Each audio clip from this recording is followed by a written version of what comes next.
Welcome to our channel sharing the knowledge. आज इस video में हम डिस्कस करेंगे प्रोटिस्टा के और एक ग्रुप के बारे में। हमने प्रोटिस्टा को क्लासिफाई किया था 3 ग्रुप में on the basis of the mode of nutrition. Nutrition को बेसिस करके हमने प्रोटिस्टा को 3 ग्रुप में क्लासिफाई किया था। तो पहले ग्रुप के बारे में हमने पढ़ लिया था, ऑटोट्रोपिक न्यूट्रिशन जो दिखा रहे थे, that is dinoflagellate, chrysophytes and यूग्लिनर्स। इसके बारे में हमने डिस्कस कर लिया है। अब हम डिस्कस करेंगे और 2 ग्रुप के बारे में जो कि हेटरोट्रोपिक न्यूट्रिशन दिखाते हैं एंड सैप्रोफाइटिक न्यूट्रिशन दिखाते हैं। तो पहले हम सैप्रोफाइटिक न्यूट्रिशन के बारे में डिस्कस कर लेते हैं। सैप्रोफाइटिक न्यूट्रिशन में ये एक ही ग्रुप है, इसलिए पहले सैप्रोफाइटिक न्यूट्रिशन को हम डिस्कस करते हैं, उसके बाद हम हेटरोट्रोपिक न्यूट्रिशन दिखाने वाले प्रोटिस्टा के बारे में डिस्कस करेंगे। ठीक है, तो पहले हम डिस्कस करते हैं सैप्रोफाइटिक न्यूट्रिशन दिखाने वाले। क्यों? क्योंकि हमने पहले कर दिया है क्या, ऑटोट्रोपिक न्यूट्रिशन वाले हमने कर दिया। अब दिखाएंगे सैप्रोफाइटिक न्यूट्रिशन शो करने वाले प्रोटिस्टा के बारे में पढ़ेंगे। तो सैप्रोफाइटिक न्यूट्रिशन दिखाने वाले होते हैं जो प्रोटिस्टा, उसको बोलते हैं स्लाइम मोड्स। ठीक है, ये जो होते हैं स्लाइम मोड्स, ये क्या करते हैं, सैप्रोफाइटिक न्यूट्रिशन दिखाते हैं। ठीक है, ये ग्रो करते हैं, इनका जो बॉडी है वो ग्रो करता है towards the dead and decaying leaves and twigs. ठीक है, जो भी मटेरियल होगा, मतलब वो डेड होगा या तो डिके कर रहा होगा, मतलब सड़ रहा होगा, तो ये क्या करेंगे, वहीं पे ग्रो करते हैं, उसी के तरफ ग्रो करते हैं। सो बॉडी इनका जो होता है ये मूव करता है टुवर्ड्स और along towards the dead and decaying matter, dead and decaying twigs and leaves. ठीक है, इसके तरफ ये मूवमेंट करते हैं। ठीक है, अच्छा नेक्स्ट होता है, इन द 2 कंडीशन में ये क्या करते हैं, ग्रो करते हैं।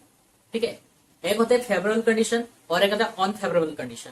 फेवरेबल कंडीशन मतलब टेम्परेचर, मॉइस्चर, ह्यूमिडिटी, ये जो सब होता है ये फेवरेबल होगा। तो अंडर फेवरेबल कंडीशन ये कॉलोनी में रहते हैं, ये एक एग्रीगेशन बनाते हैं जहां पर बहुत सारे थाउजेंड्स ऑफ न्यूक्लियस एक साथ रहते हैं। ठीक है, थाउजेंड्स ऑफ न्यूक्लियस एक साथ एक एग्रीगेशन बनाते हैं, मतलब एक कॉलोनी की तरह यहाँ पर बनाते हैं, फॉर्मेशन करते हैं, और इसको बोलते हैं हम प्लाज्मोडियम। क्या बोलते हैं? प्लाज्मोडियम। ये जो एग्रीगेशन है इसको बोलते हैं प्लाज्मोडियम। ये कब बनाते हैं? इन favourable condition, under favourable condition. Favourable condition में ये क्या बनाते हैं, ये एग्रीगेशन करते हैं जहां पर थाउजेंड्स ऑफ न्यूक्ली एक साथ रहते हैं, और उसको बोलते हैं हम प्लाज्मोडियम। ठीक है, यहाँ पर ये रहते हैं और ग्रो करते हैं, grow in an amoeboid manner.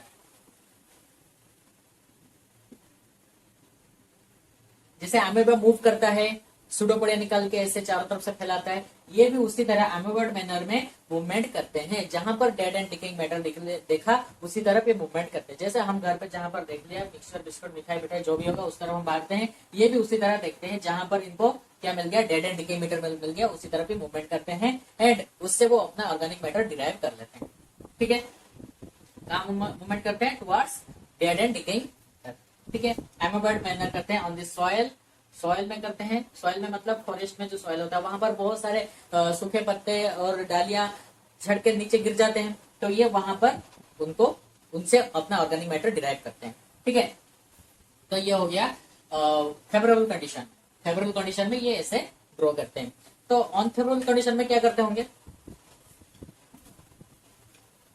Unfavourable condition में ये क्या करते हैं, इन अनफेवरेबल कंडीशन, अनफेवरेबल कंडीशन में ये जो प्लाज्मोडियम है ये क्या करते हैं, डिफरेंशिएट हो जाते हैं, अलग अलग हो जाते हैं, डिफरेंशिएट हो जाते हैं। डिफरेंशिएट होके ये क्या करते हैं, फ्रूटिंग बॉडीज बनाते हैं। क्या बनाते हैं? फ्रूटिंग बॉडीज बियर करते हैं। तो ये क्या करते हैं, फ्रूटिंग बॉडीज बियर करते हैं, अपने पास फ्रूटिंग बॉडीज डेवलप कर लेते हैं। ये कुछ इस तरह दिखता है। ठीक है, तो ये फ्रूटिंग बॉडीज डेवलप करते हैं। जो फ्रूट होता है इनमें, ये फ्रूट में क्या होते हैं, स्पोर्स होते हैं। क्या होते हैं? फ्रूट में क्या होते हैं, स्पोर्स होते हैं। ठीक है, जो कि हवा से डिस्पर्स हो जाते हैं। डिस्पर्स मतलब बिखर जाते हैं, इधर उधर चले जाते हैं, हवा से बिखर जाते हैं। ये जो स्पोर होते हैं इनके पास ट्रू वॉल्स होते हैं। ट्रू वॉल्स मतलब इनके पास सेल वॉल होता है। तो इनके पास जो ट्रू वॉल होता है इसके वजह से ये होते हैं extremely resistant and can survive for many years. ठीक है, बहुत साल तक ये सर्वाइव कर सकते हैं, ये जो ट्रू वॉल के वजह से। ठीक है, इनके पास एक प्रोटेक्शन मिल गया ना ट्रू वॉल, तो इसके वजह से ये बहुत सालों तक सर्वाइव कर सकते हैं और बहुत ही एक्सट्रीम एनवायरमेंट भी फिर ये सह सकते हैं। ठीक है, तो ये क्या करते हैं, हवा में बिखर गया, जब फेवरेबल कंडीशन मिल गया, और फेवरेबल कंडीशन में ये बिखर के फ्लोटिंग बॉडीज बने, फ्लोटिंग बॉडीज में स्पोर होता है। फ्लोटिंग बॉडीज मतलब यहाँ पर पूरा टॉप में फ्रूट होता है, यहाँ पर स्पोर होते हैं। हवा से ये बिखर जाते हैं, बिखर के क्या होते हैं, जब फेवरेबल कंडीशन मिलता है उनको, ये क्या बनाते हैं, गैमेट फॉर्मेशन करते हैं, गैमेट से जाइगोट, जाइगोट से ये फिर से क्या करते हैं, एक नया स्लाइम मोल्ड बन जाता है। ठीक है, जब इनको फेवरेबल कंडीशन मिलता है। समझ में आया, ये दो चीजें, एक होता है फेवरेबल कंडीशन, एक होता है अनफेवरेबल कंडीशन। फेवरेबल कंडीशन में ये एग्रीगेशन करते हैं, जहां पर थाउजेंड्स ऑफ न्यूक्लियस एक साथ कॉलोनी में रहते हैं, और इसको बोलते हैं प्लाज्मोडियम। ठीक है, और ये क्या करते हैं, ग्रो करते हैं, कुछ फीट तक ये लंबे हो जाते हैं, कुछ फीट तक ये लंबे हो जाते हैं, एमेबर्ड मैनर में ग्रो करते हैं, डेड एंड डिकेइंग मैटर से ये अपना ऑर्गेनिक मैटर डिराइव करते हैं। अनफेवरेबल कंडीशन में ये क्या करते हैं, फ्रूटिंग बॉडीज ग्रो करते हैं, जहां पर स्पोर्स होता है, स्पोर के पास ट्रू वॉल्स होता है, मतलब सेल वॉल होता है, जिसके वजह से ये क्या कर सकते हैं, ये सर्वाइव कर सकते हैं for many years in very extreme condition. ठीक है, जहां पर इनको फेवरेबल कंडीशन मिल गया, हवा से बिखर जाने के बाद फेवरेबल स्पोर्स क्या करते हैं, फेवरेबल कंडीशन में गैमेट फॉर्मेशन करके जाइगोट बनाते हैं, जाइगोट से नया स्लाइम मोल्ड फिर से बन जाता है, ये होता है स्लाइम मोल्ड। ठीक है, इनका एक एग्जांपल लेते हैं, एक एग्जांपल होता है डिक्टियोस्टेलियम, ये एक स्लाइम मोल्ड है। ठीक है, एक एग्जांपल याद रखना है। तो उसके बाद हम पढ़ने वाले हैं अभी सैप्रोफाइटिक न्यूट्रिशन दिखाने वाले प्रोटिस्टा के बारे में हमने पढ़ लिया। अब हम पढ़ने वाले हैं हेटेरोट्रोपिक न्यूट्रिशन दिखाने वाले प्रोटिस्टा के बारे में। ठीक है,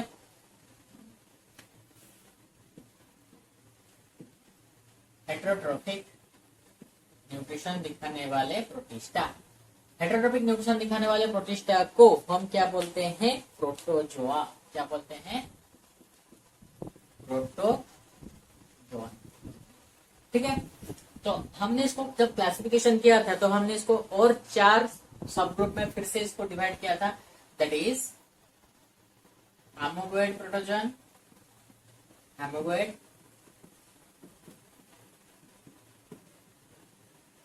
प्रोटोजोन, सेकंड में ये थे फ्लैजलेटेड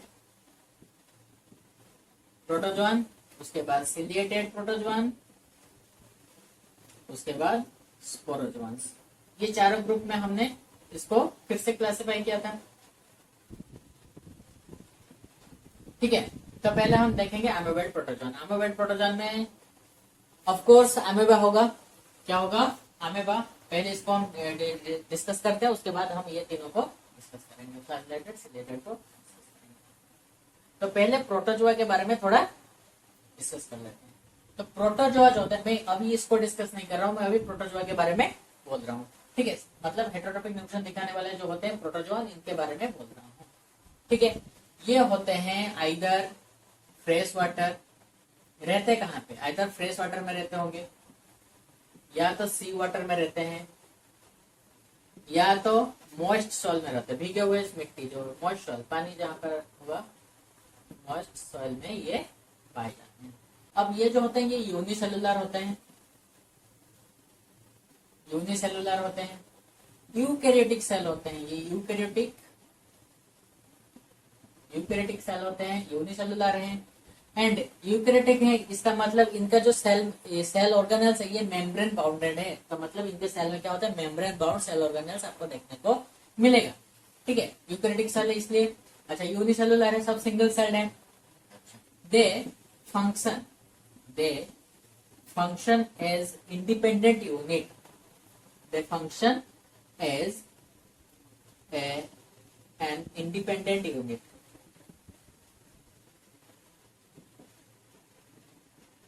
लाइफ में जितने भी वाइटल एक्टिविटीज चाहिए, जब जो कि एक बॉडी में होना चाहिए, सब परफॉर्म करते हैं। They perform all the vital activities of life. ठीक है, they perform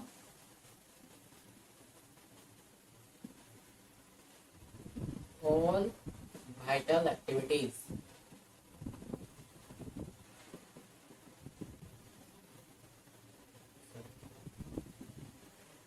all vital activities, एक बॉडी में जितना भी एक्टिविटीज होना चाहिए ये सब परफॉर्म करते हैं, इसलिए तो they are believe to be the primitive relatives of animals. तो एनिमल के ये प्रिमिटिव रिलेटिव माने जाते हैं कौन? प्रोटोजोआन। अब हम डिस्कस करेंगे अमीबॉइड प्रोटोजोआन के बारे में, ठीक है। अमीबॉइड प्रोटोजोआन के बारे में आप डिस्कस करेंगे। अमीबॉइड प्रोटोजोआन में कौन आता है? अमीबा आता है। अमीबॉइड प्रोटोजोआन जो होते हैं ये क्या कहाँ पे पाए जाते हैं? ये फ्रेश वाटर, सी वाटर, मॉइस्ट शेल, कहीं पे भी इसको पाया सकते हो। इनका कोई अच्छा कहाँ पाए जाते हैं? फ्रेश वाटर, सी वाटर, मॉइस्ट सॉइल, कहीं पे भी इसको पा सकते हो तुम। अच्छा, ढूंढोगे तभी तो पाओगे। इसका मतलब नहीं कि पानी में तैर के जाके ढूंढोगे। कोई भी पानी लाओ, उसको माइक्रोस्कोप में देखो, ये तुम्हें दिख जाएंगे, ठीक है। इनका कोई डेफिनेट बॉडी शेप नहीं होता, इनका कोई बॉडी शेप नहीं होता, no definite body shape.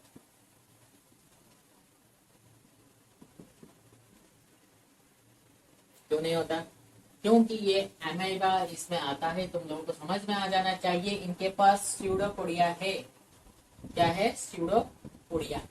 Pseudopodia का मतलब क्या है? फॉल्स फीट, झूठा पैर। क्या झूठा का झूठी पैर, ठीक है। स्यूडोपोडिया फॉल्स फीट इसको बोलते हैं। ये क्या करता है? इस फॉल्स स्यूडोपोडिया को यूज करके अपना फूड एंगल्फ कर लेता है। यहाँ पर अगर उसका प्रे है या अमीबा है, इसको चारों तरफ से ऐसे कवर कर लेगा। जैसे धीरे धीरे धीरे धीरे इसको कवर करके यहाँ पर इसको क्या कर लेगा?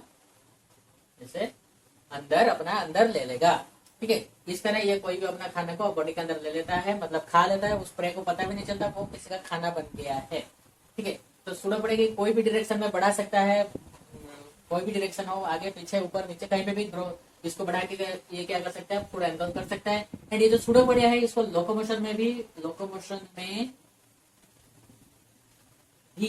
मदद करता है। लोकोमोशन में भी स्यूडोपोडिया हेल्प करता है, ठीक है।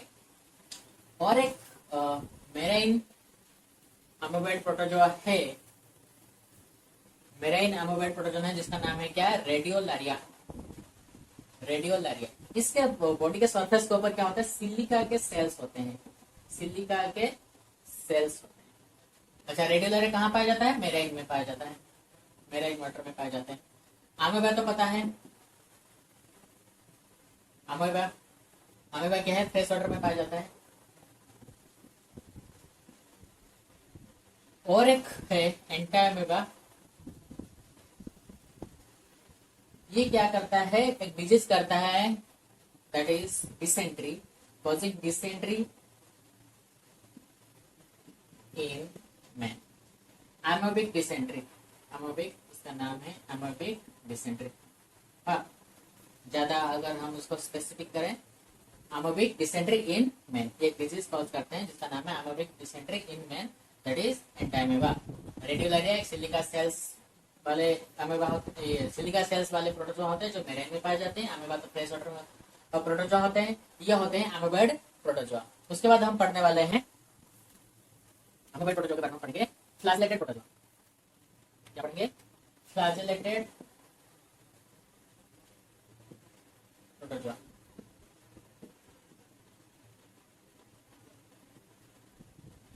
फ्लैजेलेटेड प्रोटोजोआ, इनका नाम से ही पता चलता है इनके पास एक फ्लैजेला होगा, ठीक है। इनके पास एक फ्लैजेला होगा, इसलिए इनको बोलते हैं फ्लैजेलेटेड प्रोटोजोआ। फ्लैजेलेटेड प्रोटोजोआ जो होते हैं ये क्या होते हैं? आइदर होते हैं parasitic, they are either parasitic और फ्री लिविंग, ठीक है। ये फ्री लिविंग होते हैं या तो पैरासाइटिक होते हैं, ठीक है। तो ये क्या है? इनके पास फ्लैजेला है फॉर लोकोमोशन, इनके पास फ्लैजेला है फॉर लोकोमोशन। इमेज में तुम देख सकते हो, इनके पास फ्लैजेला है लोकोमोशन करने के लिए। इनका बॉडी में क्या है? सेमी रिजिड कवरिंग है, सेमी रिजिड कवरिंग है, जिसको हम बोलते हैं पेलिकल। पहले भी हम पढ़ चुके हैं इसको, पेलिकल के बारे में, ठीक है। पेलिकल है जो कि फ्लेक्सिबल है। ये जो पेलिकल है ये सेमी रिजिड कवरिंग है जो कि फ्लेक्सिबल है, ठीक है। अच्छा, तो एक फ्लैजेलेटेड प्रोटोजोआ है जिसका नाम है ट्रिपानोसोमा, जो कि स्लीपिंग सिकनेस इन मैन, ये जो डिजीज है ये फैलाता है। ट्रिपानोसोमा ये इसका नाम है, ट्रिपानोसोमा इसका नाम है, जो कि स्लीपिंग सिकनेस डिजीज करता है। ठीक है, तो ये होता है फ्लैजेलेटेड प्रोटोजोआ। इनके पास एक फ्लैजेला होता है, या इधर फ्री लिविंग होता है या तो पैरासाइटिक होते हैं। इनके पास एक सेमी रिजिड कवरिंग होता है जिसको हम पेलिकल बोलते हैं, जो कि फ्लेक्सिबल होता है। एंड ये एक डिजीज कॉज करता है, ट्रिपानोसोमा का एग्जांपल है इसका। ठीक है, तो ये एक डिजीज करता है जिसका नाम है स्लीपिंग सिकनेस। ठीक है, उसके बाद हम डिस्कस करेंगे, अब हम डिस्कस करने वाले हैं सिलिएटेड प्रोटोजोआ के बारे में। सिलिएटेड, तो ये फ्लैजेलेटेड था इसलिए फ्लैजेला था इसके पास प्रेजेंट, तो ये सिलिएटेड है तो इसका मतलब इसके पास सिलिया होगा। ठीक है, सिलिया प्रेजेंट है इसके पास। ठीक है, क्या प्रेजेंट है? सिलिया। ठीक है, तो सिलिया इनके पास प्रेजेंट होता है। ठीक है, इनका शेप कोई डेफिनेट से मतलब कैरेक्टरिस्टिक स्टेप होता है, अलग अलग डिस्टिंग्विशिंग स्टेप्स होते हैं, अलग अलग स्टेप होते हैं। हाँ, इनका जो शेप होता है कैरेक्टरिस्टिक होता है, कैरेक्टरिस्टिक स्टेप्स होते हैं इनके पास।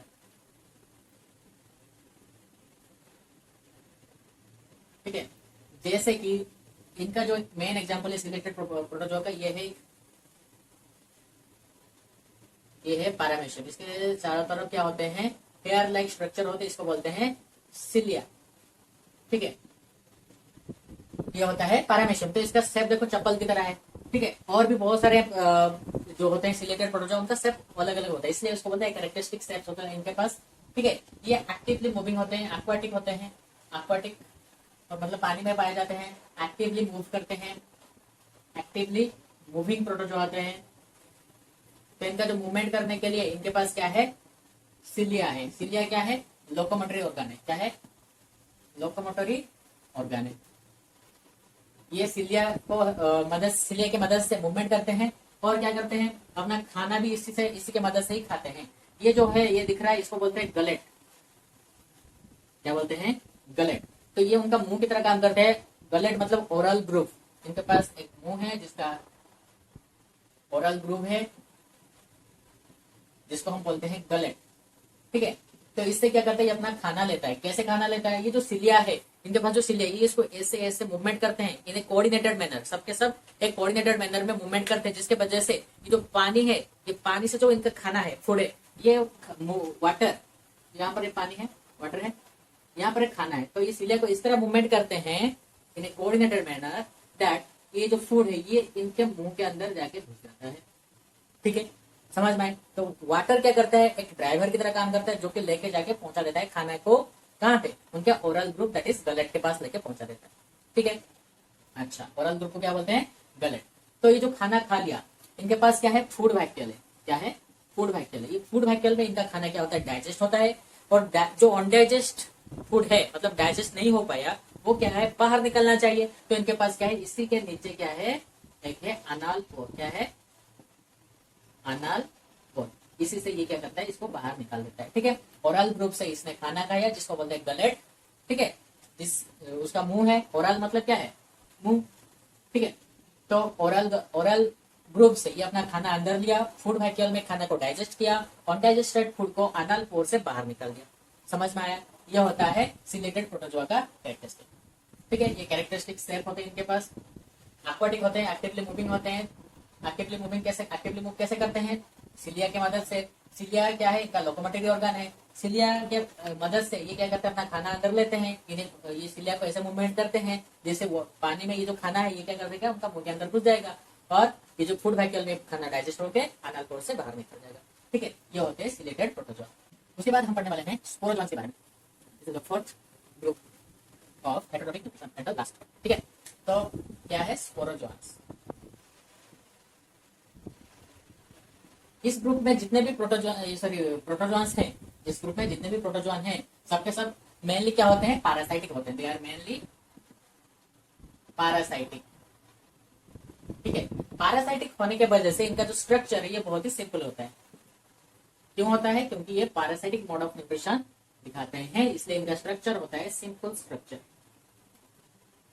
ठीक है, इनके लाइफ में एक स्टेज ऐसा होता है जो कि इन्फेक्शियस स्टेज होता है।